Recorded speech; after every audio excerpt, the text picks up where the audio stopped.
बिहार विधानसभा चुनाव 2025 को लेकर तेजस्वी यादव ने अपना आखिरी ब्रह्मास्त्र चल दिया है। क्या है वो ब्रह्मास्त्र और कैसे ये आखिरी ब्रह्मास्त्र साबित हो सकता है बिहार विधानसभा चुनाव के लिए, इस वीडियो में बताते हैं। नमस्कार, शिवम द्विवेदी नाम है हमारा, IBC 24 डिजिटल देख रहे हैं आप।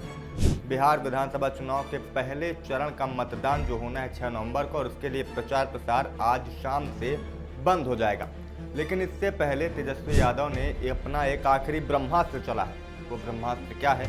वो ब्रह्मास्त्र ये है कि उन्होंने घोषणा कर दी है कि अगर सरकार बनती है तो महागठबंधन की सरकार बनने के बाद महिलाओं को माई बहन योजना के तहत जो 2500 रुपये महीने मिलना था, वो अब हम 14 जनवरी यानी मकर संक्रांति के दिन एक मुश्त साल भर का पैसा डालेंगे। यानी एक साथ माई बहन योजना के तहत महिलाओं के खाते में 30,000 रुपये डाल दिए जाएंगे।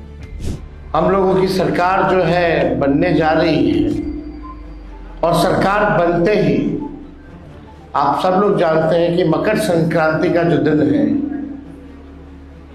यानी खरवास के बाद मकर संक्रांति आता है। हिंदुओं के लिए जो है नया साल के तौर पे लोग देखते हैं। दही चूड़ा जो है हम लोग खाते हैं,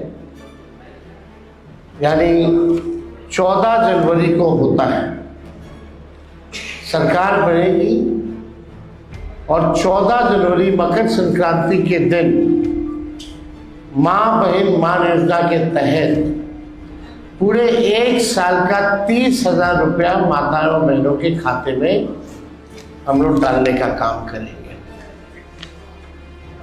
ताकि इस महंगाई के ज़माने में उनको जो है सहयोग मिले। इससे पहले भी कई बड़े बड़े वादे तेजस्वी यादव कर चुके हैं।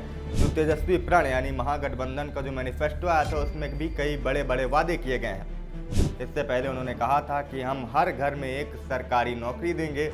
उसके अलावा उन्होंने ये भी कहा है कि जो CM दीदियां हैं, कम्युनिटी मोबिलाइजर, उन्हें स्थायी किया जाएगा, और साथ ही 30,000 रुपये प्रतिमाह का वेतन भत्ता भी दिया जाएगा। कुल मिलाकर कई ऐसी घोषणाएं कर चुके हैं जिसको लेकर कई बार जनता भी कंफ्यूज हो जाती है, क्या वाकई तेजस्वी यादव ये सब कर पाएंगे? क्योंकि जितनी बातें ये कर रहे हैं उतना तो बिहार का बजट भी नहीं है, क्योंकि लगभग SIR के बाद 7.5 करोड़ के आसपास वोटर है वहाँ पर, 7.42 करोड़ मतदाता कुल वहाँ पर है। परिवार की बात करें तो लगभग 2.25 करोड़ परिवार बिहार में वर्तमान में हैं, और सरकारी नौकरी में अभी मात्र 25 से 26 लाख लोग ही नियुक्त हैं।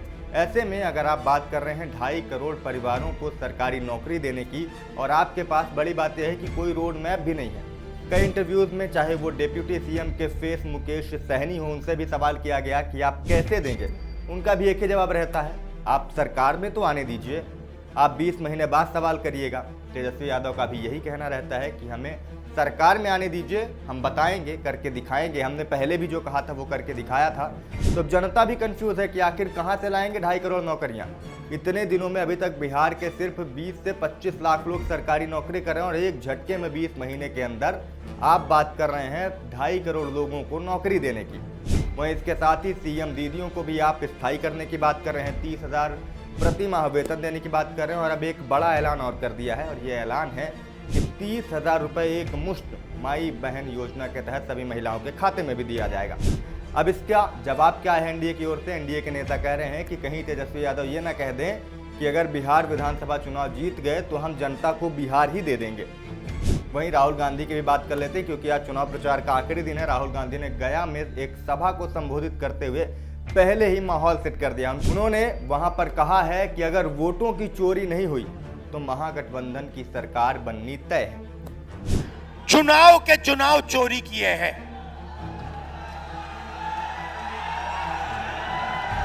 चुनाव के चुनाव चोरी किए हैं। और मैं आपको बता रहा हूं, साफ बता रहा हूं, बिहार में इलेक्शन कमीशन ने महागठबंधन के वोटरों को काटा है, निकाला है वोटर लिस्ट से, और इसका सबूत हम आपको दे देंगे, दिया है और फिर से दे देंगे। तो आपकी जिम्मेदारी है कि जब ये वोट चोरी करने की कोशिश करेंगे, जो बिहार में करेंगे, आप उनके सामने पोलिंग बूथ पे खड़े दिखाई देंगे और कहोगे भैया हम चोरी नहीं करने देंगे, वोट चोरी बिहार में नहीं होगी। क्योंकि वोट चोरी संविधान को रद्द करने का तरीका है। वोट चोरी अंबेडकर जी और गांधी जी के जो विचार थे विचारधारा थी, जो उनका विजन था, जो उनकी सोच थी, उसको उसकी हत्या करने की कोशिश है। अब लोग इसे इस तरह से भी देख रहे हैं कि क्या आप पहले से ये बहाना ढूंढ रहे हैं कि अगर सरकार नहीं बनी तो कहना क्या है। इससे पहले राजकुमार भाटी जो समाजवादी पार्टी के प्रवक्ता हैं, उन्होंने भी ये कह दिया था कि अगर वोट चोरी नहीं होगी तो महागठबंधन की सरकार आनी तय है। उन्होंने तो ये तक कह दिया कि लोकतंत्र तभी माना जाएगा जब सरकार नहीं बल्कि विपक्ष चुनाव जीते। लोकतंत्र तभी होगा जब विपक्ष सत्ता में चुनकर आएगी, जिसका उस मीडिया चैनल के एंकर ने कटाक्ष भी किया था। इसके साथ ही अगर और बात करें तो बिहार में अभी सभी राजनीतिक दल और उनके शीर्ष नेता, चाहे वो नरेंद्र मोदी हों, अमित शाह हों, योगी आदित्यनाथ हों, हिमंत बिस्वा शर्मा हों, इधर से राहुल गांधी और उधर से तेजस्वी यादव और लालू प्रसाद यादव आदि जोरों से प्रचार प्रसार में लगे हुए हैं और प्रचार प्रसार का आज अंतिम दिन है। और जो आज घोषणा की है 30,000 एक मुश्त देने वाली, इसी को हम कह रहे थे बिहार चुनाव के लिए तेजस्वी का आखिरी ब्रह्मास्त्र। अब ये ब्रह्मास्त्र कितना शक्तिशाली साबित होगा, ये ब्रह्मास्त्र कितना उपयोगी साबित होगा बिहार चुनाव में राजद के लिए, ये तो आप ही बता सकते हैं। तो उनकी इस घोषणा पर और उनकी घोषणा पर एनडीए के पलटवार ने जो पलटवार किया है उनकी घोषणा पर, इस पर आप क्या कहेंगे कमेंट करके हमें ज़रूर बताएं। और लगातार बिहार चुनाव की कवरेज और अन्य सभी खबरों के लिए हमारे यूट्यूब चैनल IBC24 डिजिटल को सब्सक्राइब जरूर कर लें और वीडियो को लाइक और शेयर करना बिल्कुल भी मत भूलें।